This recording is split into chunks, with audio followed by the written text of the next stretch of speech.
Мянгад одоо эрэгтэй овцнууд бол одоо миний өмссөн овц шиг юм одоо хар хэмжээртэй цагаан дээлтэй тэгээд цагаан алчуураар толгоогоо зангидж одоо малгайны оронд тэгж өмсдөг. Эмэгтэйчүүд нь бол одоо ойрд эмэгтэйчүүдийн одоо хувцсыг бодоход цагаан зах байхгүй одоо өсний гэр нь бол тийм шүрээр хийгдсэн эрвэхэ хэлбэртэй.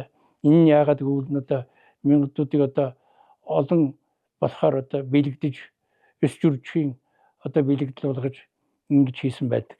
Мянгад эрэгтэйчүүд саяхан болтол энэ цагаанаас гадна хөхөнгийн юм алчуураар толгоогоо ороодог юм байсан. Бүр одоо энэ уйлдууд өнтрийн дунд төдөрөд байдуудын дунд энэ цэнхэр алчууртай байна. Мянгадууд байна гэсэн. Ийм хэлцэг хүртэл байдаг штэ. Дэрвсэн цэнхэр алчууртай явж байна. Энэ бол мянгад байх гэж ярьдаг. Тэгэхээр цэнхэр өнгийг нэлээд ирхмэлсэн ийм зүйлүүд мянгадуудад байдаг.